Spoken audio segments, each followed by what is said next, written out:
Well, good morning, everybody.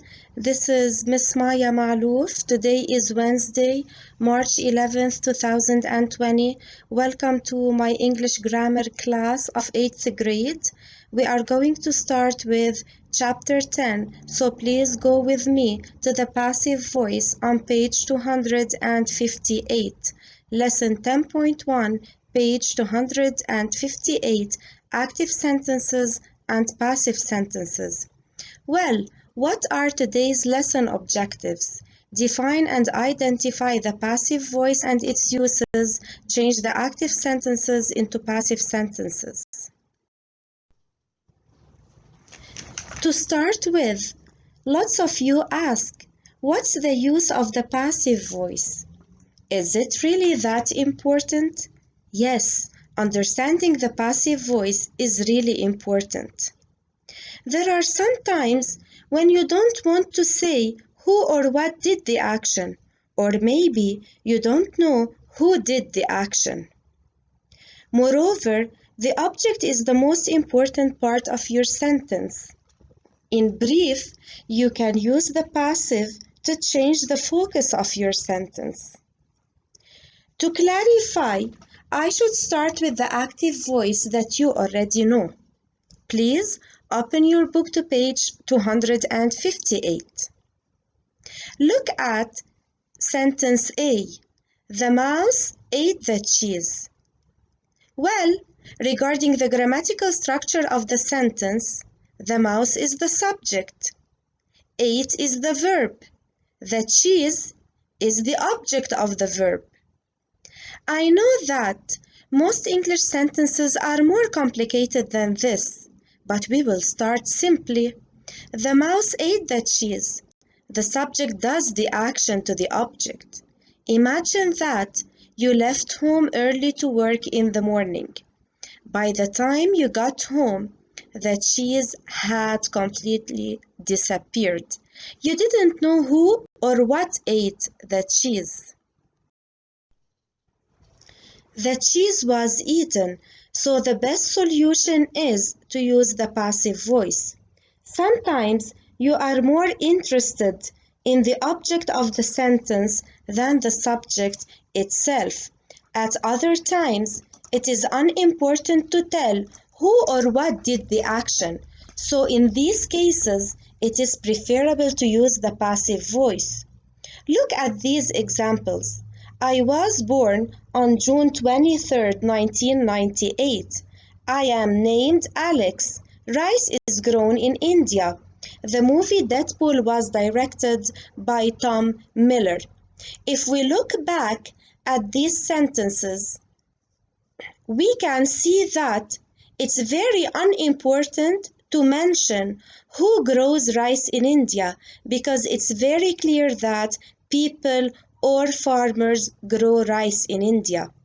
If you look back at the last sentence, the focus is on the movie itself and not on the director Tom Miller.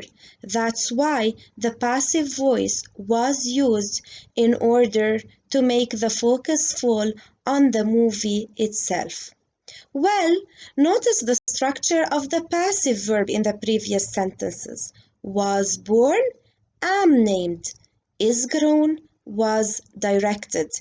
It is any form of be followed by the past participle. Note, the past participle is not only used in the perfect tenses, but as you can see, it is also used in the passive tenses of the verb.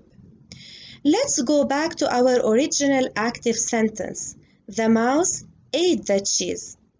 The passive sentence is, the cheese was eaten by the mouse. Notice that the object of the active sentence becomes the subject of the passive sentence.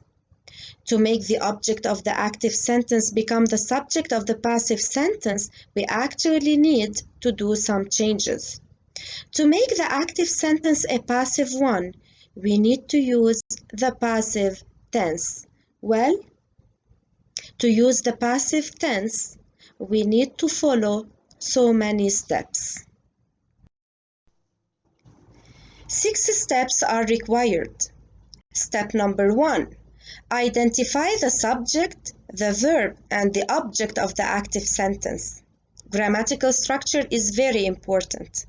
Step number 2. Move the object to become the new subject of the passive sentence. Step number 3. Check the verb tense in the active sentence.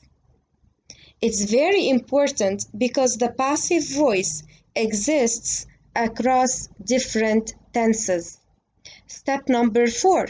Conjugate the verb be so it is in the same tense as the active verb in the main sentence.